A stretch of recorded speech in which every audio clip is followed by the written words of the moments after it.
नमस्कार दोस्तों, मैं चंद्रकांत तिवारी मोटिवेशनल कहानी में आपका स्वागत करता हूं। दोस्तों, किसी ने बड़ा ही कमाल का कहा है, जीभ जन्म से पहले आती है और मृत्यु के बाद जाती है, जबकि दांत जन्म के बाद आते हैं और मृत्यु से पहले चले जाते हैं। इसलिए दोस्तों, अगर जिंदगी में बहुत लंबे समय तक यादगार बना रहना है तो जीभ की तरह बनिए, दांतों की तरह नहीं। दोस्तों, ऐसी एक कहानी है। ये कहानी है श्री गौतम बुद्ध जी की। गौतम बुद्ध जी एक दिन अपने शिष्यों के साथ टहल रहे थे। टहलते टहलते वो काफी दूर निकल गए। दूर निकल जाने के बाद वो एक पेड़ के नीचे बैठ गए आराम से। वो उस पेड़ के नीचे जब बैठे तो उनके शिष्य भी आसपास उनके सारे बैठ गए। अचानक से एक शिष्य खड़ा हुआ। उसने कहा, सर, हे गुरुदेव, मैंने आपके साथ आपकी शरण में आ गया, अपना घर द्वार सब कुछ छोड़ दिया। मेरे बचपन में ही माता पिता एक्सपायर हो गए थे, बट मुझे आज तक ये समझ में नहीं आया ये दुख क्या है, दुख का कारण क्या है, ये आता कैसे है। गौतम बुद्ध जी ने कहा, बेटा बैठो, मैं आपको बताता हूँ दुख क्या है।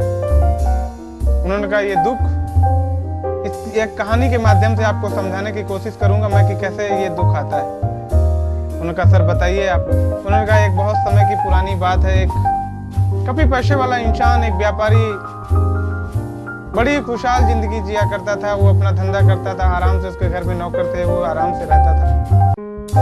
रोज वो घर से बाहर कभी इस काम के लिए कभी उस काम के लिए जाया करता था। एक दिन वो मार्केट गया, उसे एक गुलदस्ता, एक बहुत ही अच्छी तस्वीर कांच में मढ़ी हुई मिली। उसे बहुत अच्छी लगी, जबकि वो इतना कंजूस था, कभी कुछ बाहर से लाता नहीं था। बट उस दिन उसको बहुत अच्छा महसूस हुआ। उसे ये तस्वीर इतनी मोहित कर गई कि उसने ले ली, खरीद करके घर लाया। उसने घर में जाके रखा अपने टेबल पे। वैसे ही उसका एक नौकर आया। उसने कहा, सर क्या कमाल की चीज लाए हो। उसने उठाया, उसको देखने के चक्कर में वो जमीन में गिर गया और टूट।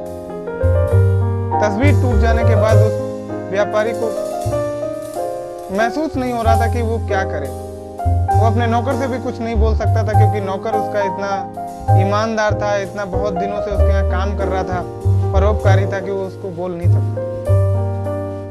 बट उसके दिमाग में टेंशन हो गई। शाम हो गई, धीरे धीरे उसने खाना खाया, खाना भी अच्छा नहीं लगा, सही से सो गया, नींद भी सही से नहीं आई। सुबह उठा तो देखा, उसने कहा, नौकर की तरफ गया। उसने सोचा हो सकता नौकर को भी ना टेंशन हो रही हो कि यार मेरे से इतना महंगा गिफ्ट सर का टूट गया। उसने देखा नौकर बड़ी आराम से लंबी लंबी खर्राटों के साथ सो रहा था, नींद ले रहा। व्यापारी को पहले तो गुस्सा आया, फिर उसने अपने आप को ठंडा किया। उसने उसको जगाया। उसने कहा, बेटा मैं ये तस्वीर जो कल आपके लिए लाया था ना, जो आपने तोड़ दी, ये आप ही की थी। मुझे ऐसा महसूस हुआ कि बहुत लंबे समय से मैंने आज तक आपको कोई गिफ्ट अच्छा नहीं दिया। मुझे तस्वीर इतनी अच्छी लगी, मैंने कहा ये अच्छी तस्वीर आपको मैं गिफ्ट करूंगा, बट ये आपने तोड़ दी।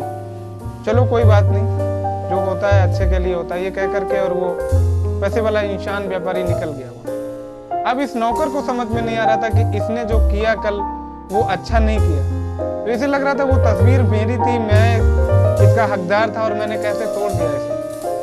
उसकी नींद लगभग खराब हो चुकी थी। गौतम बुद्ध जी ने अपने शिष्य से कहा, बेटा बताओ दुख क्या है।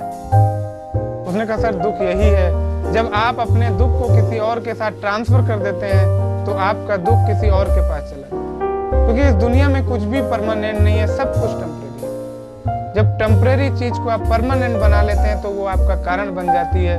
जब तक आप उसे टेम्परेरी रखते हैं तब तक वो आपका कारण नहीं बनती है। इसलिए दुख को आप टेम्परेरी बेस पर रखिए। किसी भी चीज को आप टेम्परेरी बेस पर रखोगे, आपको कभी भी तकलीफ नहीं होगी। अंत में बहुत ही पानी में गिरने से इंसान की मृत्यु नहीं होती। मृत्यु तब होती है जब उसे तैरना नहीं आता। परिस्थितियां कभी समस्या नहीं बनती, समस्या तब आती है जब उससे उसको निपटना नहीं आता। दोस्तों, इसलिए समस्या नहीं बननी चाहिए, उससे निपटते रहो, आगे बढ़ते रहो। अवश्य आप अपनी लक्ष्य की तरफ बढ़ते रहें। थैंक यू दोस्तों, थैंक यू फॉर वॉचिंग।